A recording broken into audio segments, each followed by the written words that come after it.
Thank you for listening to My Pain Web. Despite all that modern medicine offers, chronic pain often worsens and becomes more complicated over time. Connecting to My Pain Web empowers you to take charge of your chronic pain. We'll help you achieve some quality of life as you face your own obstacles of living with chronic pain.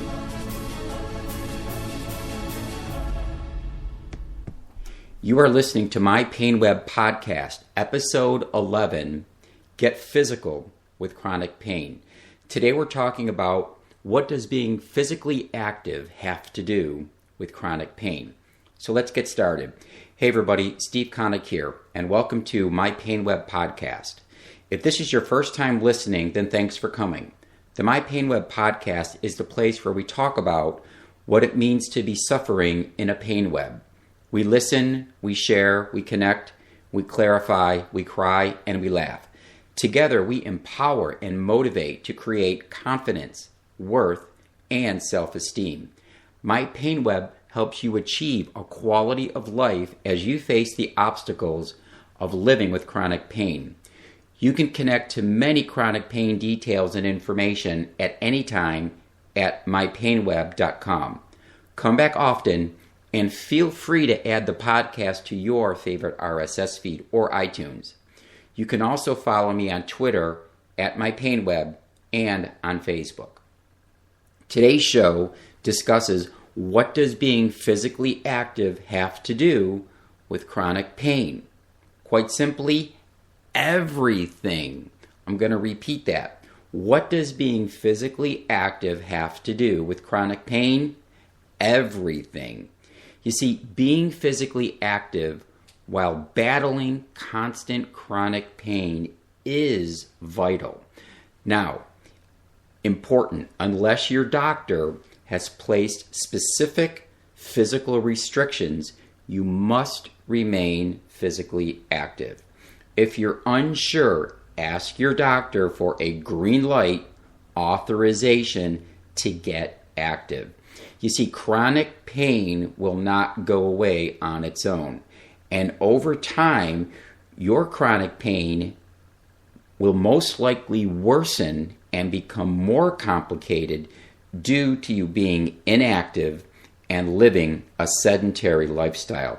You see, chronic pain does not mean an excuse from being physically active. On the contrary, chronic pain requires you to be physically active. My Pain Web was in complete control of my life during the times that I remained inactive. Being sedentary was yet another powerful strand within my pain web. When I made the effort to be physical, I was in a sense starting to control my pain web. Being physical may feel unpleasant at times. Understood, and I definitely can hear you loud and clear. But I'm going to repeat that. Being physical may feel unpleasant at times. However, we all know severe chronic pain hurts much worse. Physical activity will not cure something in the case that your chronic pain may be caused by something like a spinal defect. But being physically active will do a number of things. First off, it's going to help you cope with degenerative changes and your chronic pain. It's going to help stabilize your spine. It's going to strengthen your back, your trunk, and your abdomen. It's going to improve your overall level of health and fitness. Being physically active will help to avoid the tendency to avoid movement for the fear it's going to cause more pain. And being physically active will reduce the need for some pain medication. And more importantly, being physically active will improve your outlook and help quell depression while improving your confidence and giving you a sense of control. And overall, being physically active will help maintain your ideal body weight. Okay, I know what some of you are thinking. How the heck should I be physically active with chronic pain? Well, first off, if you're not sure, ask your doctor. For me, and with all that I have read and researched about chronic pain and being active for over 19 and a half years, approaching 20 years, daily walking is the best overall physical activity to help manage chronic pain and my pain web. And according to the Mayo Clinic, the benefits of just easy daily walking include a lowering of the LDL cholesterol, which is our bad cholesterol, while a rising of the HDL, or the good cholesterol. Easy daily walking also lowers your blood pressure. It reduces your risk or helps you manage type 2 diabetes. It helps manage your body weight. It improves your mood. And it helps you to stay strong and fit. All of these key benefits from a routine of just daily walking. It doesn't get much simpler than that. And you can forget that no pain, no gain talk. Research shows that regular brisk walking can reduce the risk of heart attack by the same amount as more vigorous exercising, such as jogging. If you want to read more about what we're discussing so far, click on mypainweb.com, and in the My Pain Web Help section, click on Physical in the non-interventional section, and there you will see some great information about some of the more detailed components of what we're talking about. But for now, it's just walking. You want to know a few more moderate exercises beyond the simple walking? Well, here's a couple. Walking upstairs instead of taking an elevator. Walking, wheeling, or bike riding instead of driving. Or if you're taking the bus, get off a few stops early and try to walk the remaining distance. How about mowing the lawn with a push mower, if you can handle it? How about raking leaves, gardening, pushing a stroller, light cleaning around the house, doing some very mild exercises while watching TV, like on a stationary bike, or doing some arm, shoulder, or other mild exercises with some kind of resistance. A brisk walk or wheeling on a bike around the neighborhood or in a park. Or taking that brisk 10-minute plus walk in the morning, at lunch, and after dinner. Trying to do it more than one time a day. Jogging, if you're able to do it, is moderate. Easy, moderate bicycling, swimming or water aerobics.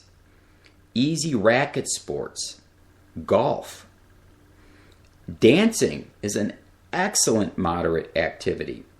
And participating in an exercise program at work, school, or in the gym. You see, all these are moderate exercises. I'm going to repeat, the simplest, walking, is tried and true. But if you're able to, and you want to branch out and do a few others, some of these moderate activities are excellent. Now, the Center for Disease Control has published a chart listing activities by level of intensity. So if you're looking for even more ideas, back on mypainweb.com, in the My Pain Web Physical section, look for the link Activities Intensity Levels. And you can also read an interesting report there by clicking on the link about chronic pain and exercise called Relieving Pain Through Exercise, Not Medication. Now let's pause here for a second, because this is important. Before you embark on any physical activity effort, Whether it's mild walking or some of the moderate activities we talked about, be sure to get a high five authorization from your doctor.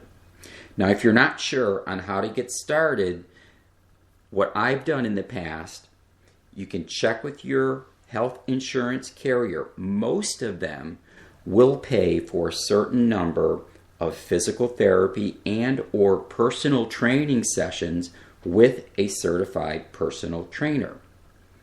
Now, your doctor and or your insurance carrier can help you provide referrals for that. That's an excellent way to help you get started in the right direction.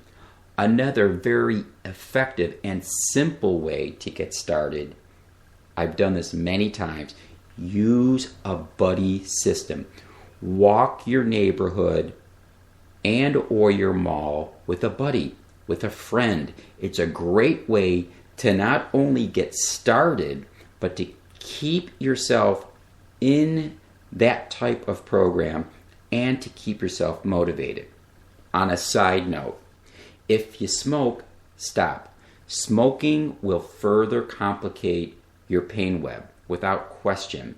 Now, you can check out a couple real informative websites on quit smoking in 30 days at mypainweb.com in that same physical section in the My Pain Web help area. Now, get started. It's as simple as that. But make sure that you get your doctor's consent before you get started. I can share with you that some of the most gratifying moments I've ever had in battling with my 20 years of chronic pain is proving to myself that I can do it. That 5-minute walk, that 5 minutes of stretching in front of the TV, and the physical therapy in the pool were some of my personal accomplishments in starting to manage my chronic pain. It was my start, and it was my daily goal to do something. I'm going to reframe what I just said. There were numerous days where I felt there was no way I could walk for 5 minutes. And when I got myself past the fear of not doing it, and when I was able to just walk 5 minutes, I felt like a rock star. Now, another thing to try and keep in mind here is I had to stop comparing myself to so many friends around me who were unconstrained by chronic pain, meaning they had no clue what chronic pain was all about because they were not suffering from chronic pain. Many of my friends being competitive runners, cyclists, people that are advanced aerobic exercisers, bodybuilders, strength and conditioning type people. They could do all of these activities and more at will with ease, things that I could no longer do. So those of us with chronic pain, you and me, we must realize that we are different. We have to understand that the no pain, no gain rhetoric no longer applies to people suffering with chronic pain. Sure, I miss it. I miss it really bad. And you know what? You're going to miss it too. However, my pain web has allowed me to see life in a new perspective. Comparing myself to others has been replaced with accepting and understanding chronic pain. It's no longer about beating my time or getting stronger or being in first place. It's all about the silent, personal confidence in knowing that the little physical activity that I do each day gives me the strength that I need to control my pain web and improve my quality of life. Getting help, as I mentioned, the internet, a phenomenal source.